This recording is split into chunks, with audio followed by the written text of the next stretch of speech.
Yo, Allah, Yahweh Bahashim, Yahweh Shai. All praises to the Most High in the name of His Son, Yahweh Shai, who the world calls Jesus Christ. How y'all doing today, family? Day Monday off. I'm just lounging, doing nothing.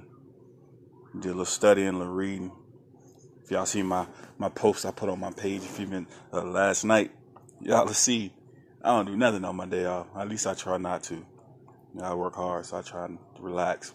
But got a question for my biblical studiers, my readers.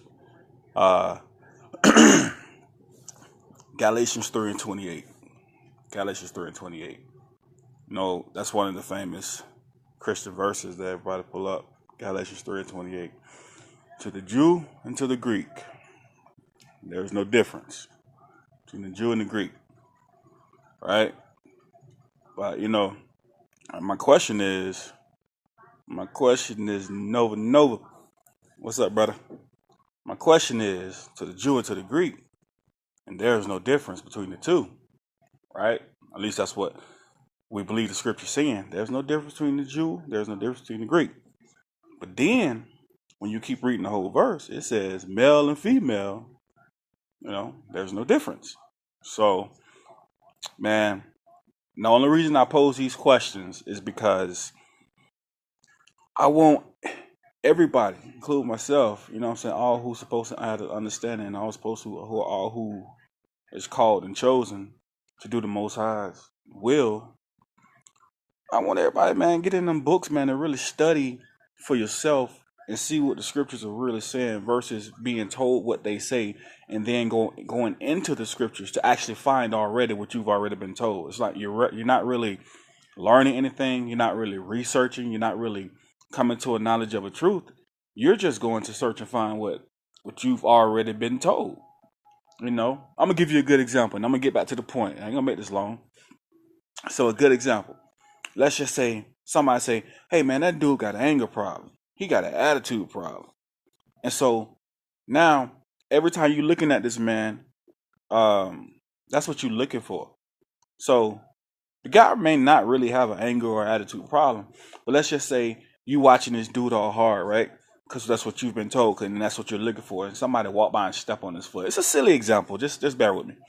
Somebody walk by and step on his foot, and then first time he don't say nothing, and the same person do it again. Second time, the third time, fourth time, step on his foot. The man snap. Man, stop stepping on my freaking foot, and give you a couple words. What people do? Oh, he got to see. There you go.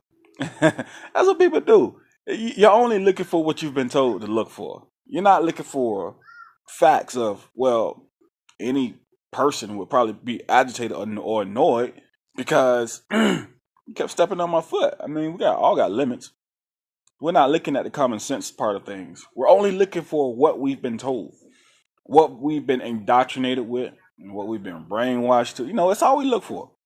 So my point of giving that example was this. Galatians 3:28, to the Jew and to the Greek. Now, we've always been told what that means, but nobody goes in to look and see what that really means. Nobody looks at the common sense part of this.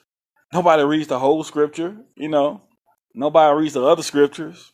So, my question is this right here. You got to read the whole thing, right? To the Jew and to the Greek. You know what I'm saying? How is it? Oh, man, let me pull this thing off my head, man. From talk about script, I ain't brushing my hair. Don't judge me. But anyway, I'm just joking. But anyway, to the Jew and to the Greek, right? So, if you have not read the whole scripture, you need to read the whole scripture, first off. Secondly, my question is to everybody who throw that scripture out there, are you a Greek? And if your answer is no, you're not a Greek, what does that scripture have to do with you? Unless you're a Jew. So are you a Jew? No. Then what does that scripture have to do with you? Now, some may say, well, that scripture means it's not really talking about Jew and a Greek. It's just talking about all people are the same and we all equal. So I asked one guy, I said, well, if the scripture means that we all equal, why when you flip over to 1 Corinthians 11:3, it says, for Christ is the head of the man, man is the head of the woman, God is the head of Christ. The head means in charge of, not on the same level. If you go to work, your supervisor is your head. Are you equal with him? Not in that job, you're not. You're not equal. He tells you what to do and you do it, or you don't get a paycheck. Ain't no equality. Ain't no equality. As soon as you think you equal, you're gonna be in an equal unemployment line. That's all. It's a fact of the matter. So when you go back to Galatians 3:28, when it says there is no Jew, there's no difference between Jew or Greek. All right, the question remains: are you a Jew or are you a Greek? And if you are neither, what does that scripture have to do with you? You can't say it's talking about all people being equal, because the scripture clearly shows you that Old Testament and New Testament, you never find all people being equal. Deuteronomy 7:6, the Most High said he took Israel, made them above all people on the face of the earth. He said above all people. That's not equality. You read 1 Corinthians 11:3. Christ is the head, which means in charge of the man, and man is the head of the woman. It didn't paint a picture of equality. And it said God was the head of Christ. So, again, what does that scripture have to do with you? Galatians 3:28. So, check this out. Now, if you want to get the understanding of the scripture, what it's really talking about, here's what a lot of people fail to do. When you're studying, you got to realize that when you're reading or you're studying, that this Bible is a translation. There are certain words in that Bible is a transliteration. So everything is not translated over to the point where you're just going to look at it and say, oh, that's what it means. You have to go back and see what it was saying. In the Old Testament, we go back into the Hebrew. In the New Testament, we look up the Greek words. Right? Now, when you read Galatians 3:28, and it says the Jew nor the Greek, you go back into the meaning of it. Guess what the Greek says? It says no difference between the Jew or the Hellenized. What is the Hellen? If you look up the definition of Hellen, Helen, that's a person or a Jew who was living in the Hellenistic period under the rule of the Greeks. And if you look up, and if you don't want to believe your Bible, go look up your local history. Go to your library or something. And if you look up and see what happened to the Greeks, if you see what happened to the Jews when they were living under the rule of the Greeks, there was a king who stated that the Jews were no longer allowed to call themselves Jews. They could no longer practice the Sabbath day. They could no longer make sacrifices. If they got caught doing any of those things, they were killed. They were killed. I mean, they were killing people left and right, because, and he also put out a decree that stated that you could not speak the language, your own language of the Jews. You couldn't even call yourself a Jew. And if you didn't line up, you get thrown in jail, you get killed. So eventually, what did the Jews do when you get tired of your people getting killed? You agree. You conform. And that's what happened. And they started living like Greeks. They took on the customs of the Greeks. It's not the first time in history that happened. It's happened, quite a few times. So they took on the customs of the Greeks. So now, since we don't know that history, then when we get to Galatians 3:28, then when Paul says there's no difference between the Jew nor the Greek, we say, oh, the Greek means the Gentiles or the whole world are in it.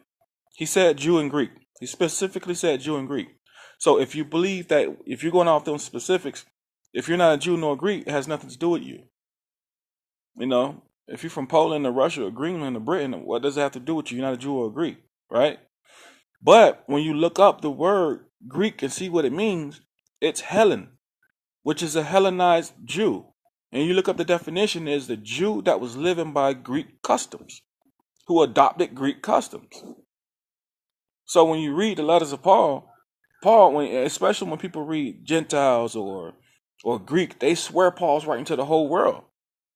But he's not. All you got to do is, if you had a letter come to your house, matter of fact, let's make it more interesting. If you had a check for $1 million come to your house, and it had, who on the live right now? If it had Milton Cortez, what's up, Cortez? Or if it had Richard Span, what's going on, cuz? Or Amari, or Nova Brown, and this is $1 million check addressed to any one of y'all, right? Or Andy Carp. You got $1 million check that comes to your home. And when it gets to your home, right? $1 million check get to your home, somebody, your next door neighbor come over there and say, man, we got $1 million check. What you gonna say? Nah, bro, this check got my name on it. What you mean we? We ain't got nothing. This $1 million check was mailed to my home with my name on it. So therefore, that's my check. What you gonna come over here to my? We got a check. No, we ain't got nothing. So when you read the letters of Paul, he actually addresses his letters to the Jewish people. I mean, real talk. The Israelites, the Bible talks about the nation of Israel from Genesis to Revelation. It ain't talking about nobody else. It only talks about Israel from Genesis to Revelation. What is you talking about? Listen, I say it all the time. Y'all ain't gotta give me 10% of the money. So I ain't gotta lie to you. You ain't give me I get up and go to work every day. Well, not the day I'm off. But y'all know what I'm talking about. I get up and go to work. So you ain't gotta give me 10% of the money. So I ain't gonna lie to you. I'm gonna tell you what it is. I ain't finna give you no feel good message. You read the book for what it is. And when you read the book, it's talking about the nation of Israel from start to finish. Now check this out. So if it's talking about the nation of Israel from start to finish, when we get to the letters of Paul, he addresses those letters. Now y'all notice Romans, Corinthians, Galatians, those were actual letters that Paul wrote that was put in as books of the Bible. Those are real letters. So you go to the beginning, he will address the letters of who he's talking to. Like, for example, he will address one of them to the church. Now, I know these buildings on street corners don't tell everybody we all the church. That's a lie. If you read the Bible, Acts 7, was it 7 and I want to say 7:38, it says the church are those who were in the wilderness with Moses at Mount Sinai. We know that was in the nation of Israel. Shoot, the Britons weren't in the wilderness at Mount Sinai getting the commandments from Moses on the mountain. The Canadians weren't. The Chinese, the Japanese weren't not there. That was the Israelites. So when he wrote his letter, he says to the church who was at the wilderness with at Mount Sinai. He's talking to Israel. Simple as that. So now when he get down into the book and start saying, well, to the Greek, look up what he's talking about. It's talking about a Helen. The Greek word is Helen, the Hellenized Jew. Well, he says to the Gentile. A lot of people don't know. Israel was called Gentiles when they separated as a nation. But anyway, I'm finna end this live, man. I just want to say this real quick. I get tired of people pulling this up, trying to say, well, nah, man, it's to the Jew and to the Greek. That mean all of us. No, it don't. No, it don't. Israel are called Gentiles. Look up the definition. I got a Zondervan's Bible Compact Dictionary. It says a Gentile usually is a non-Jew. Usually. What does that mean? I mean, sometimes they are referred to as Gentiles. And in Paul's writings, they refer to as Gentiles. Look up the Greek. What does it say? It's a Hellen. A Jewish person who, now let me rephrase that. A Jew who took on Greek culture during the Hellenistic period. So when the Bible says there's no difference between Jew nor Greek, if you're not a Jew, if you're not a Greek, what does it have to do with you? And if you want a true understanding of it, you will see that Paul is simply talking to the Jews. One last point. 1 Corinthians. If you read the scripture, my brother from another mother. Oh, Burnett, what's up, bro? If you read the scripture in Corinthians, right? A lot of people say when he was talking to the Corinthians, well, what he was doing, he was talking to the Greeks at that point. No, he was talking to the Jews living in Greece. How do we know this? Because when you read 1 Corinthians 1 and 10, he goes on to describe, he says, our forefathers that walked through the sea and was baptized unto Moses. He went to describing when our forefathers walked through the Red Sea with Moses. Now you got to ask yourself, man, when did the Corinthians walk through the sea with Moses? The Corinthians ain't never walked through the Red Sea with Moses. The Greeks were not there. That was all Israel. So when he's talking to the Corinthians, and y'all think he talking to Greeks? No, he's talking to Jews living in Corinth. He's talking to those Jews. when you continue to read the New Testament, for example, I think it's first or second book of Peter, also the book of James, they address their books to the 12 tribes who were scattered abroad. Why did they exclude the rest of the world? Why they ain't talking to the Greeks? Because remember, they was supposedly, do that little finger thing for y'all. Remember, they was supposedly sent to the whole world. But James said, hey, to the 12 tribes. He addresses his letter to the 12 tribes. He just excluded everybody else. Why? Look, man, stop letting these preachers lie to y'all. From Genesis to Revelation, that book don't talk about nobody but Israel. Nobody but Israel. So, one more lie they've been telling y'all, and I tell y'all this all the time. Hey, check this out. Nowhere in the Bible does it say give 10% of your money. That is not in the Bible. You talk, hey, listen, like I said, I ain't got to lie to you because y'all ain't sending me 10%. Y'all can send it if y'all want to. I take it. But y'all ain't got to send me 10%. If you read Deuteronomy, no, but what it is, Deuteronomy 14 and 20, I want to say it's 14 and 22. You read Deuteronomy 14:22, it's going to tell you what the tithe is. It breaks it down.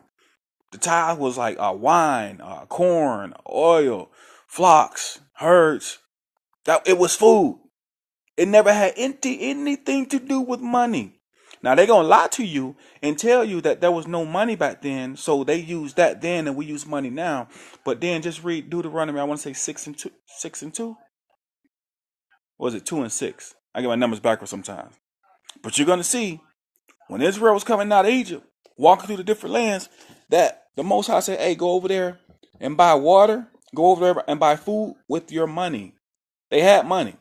Last time I checked, Christ was sold for 30 pieces of silver. That's money. Abraham had plenty of money.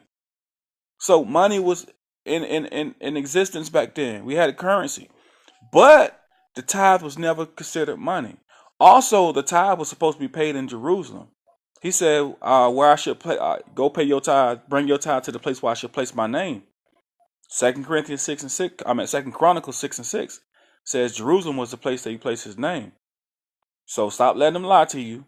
Stop giving them your money. Now, unless you just want to give them your money, that's your choice. I can't tell you what to do with your money. But don't let them lie to you to get it. Don't let them lie to you to get it. You know what I'm saying? No tithe, money was never tithe. Stop letting them read Malachi to you talking about, shall a man rob God? How would you rob God? Through tithe and offering. That's true. A man can rob God through tithe and offering. But what the lie they're telling you is the tithe was money. No. You could rob God through tithe and through your offering, but it wasn't money. I'm not saying that money was never given at any point in the Bible, but the tithe was not money. All right? So, I mean, don't stop letting these pastors and preachers lie to y'all, man. And some of them are not lying. I'm gonna be real with you. Some of them not lying. They really believe what they've been taught the same way. You know what I'm saying? So all of them are not intentionally setting out to deceive. So I don't want to paint the picture like, these guys just set out to get your money. I mean, a lot of them are, but there are some good-hearted people out there. Some good-hearted people in church, man. I got some family in church, man. They're good-hearted folks, man. And they really believe they're doing the right thing and all this type of stuff. And I was in the church for over 30 years of my life, man. So I know it. But at some point, we got to stop and start reading this book for ourselves. We got to stop letting people tell us what's in the book, and then we only go to the book justifying what they already said was there. The mind's already closed to any other truth, to any other understanding, because we're going based off what they told us. So again, to the Jew and to the Greek, if you didn't catch it from the top, man, hey, rewind this video when I cut it off and see what I'm talking about as far as that. Another thing too, if y'all ain't seen that video I did about John 3:16, I mean, scroll down my timeline, y'all gonna see it, man, and it's on there. Actually, and it's not even my face on the thing. It's I got the screen share, and it's actually showing the scriptures itself. Straight breakdown that John 3:16 was one of the most misunderstood scriptures in the entire Bible. Pure facts. And I'm waiting on anybody to refute it. I've been waiting, but it ain't gonna happen. I'm telling you. But anyway, I just want to throw that out there, man. Hey, listen, man. We need to get in these scriptures, learn who we are as a people. Stop. Oh, last thing. I know I said this one time before. I'm saying this and be quiet. I give y'all my word on this one. All right. Last thing. I gotta say this before I turn this live off. This may make a couple of y'all disappear, but I gotta say it. Listen. Stop believing If you a black man in America, you are not an African American. There is no such thing as African American.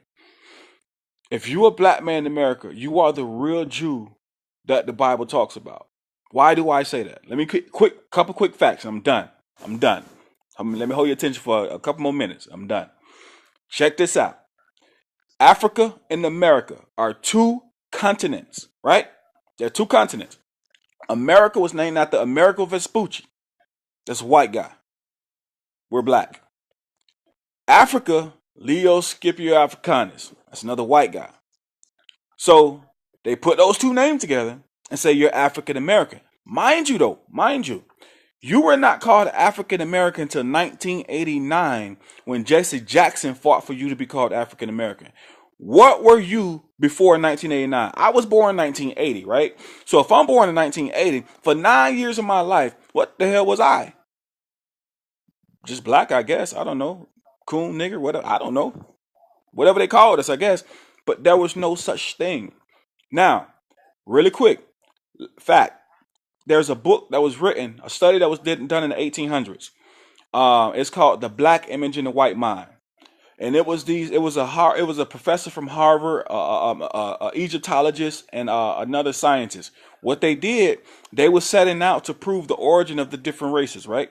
So they was trying to prove the origin where the black man in America, the slave in America, came from. And what they did, they went over to Israel. Why they decided to go to Israel, they know.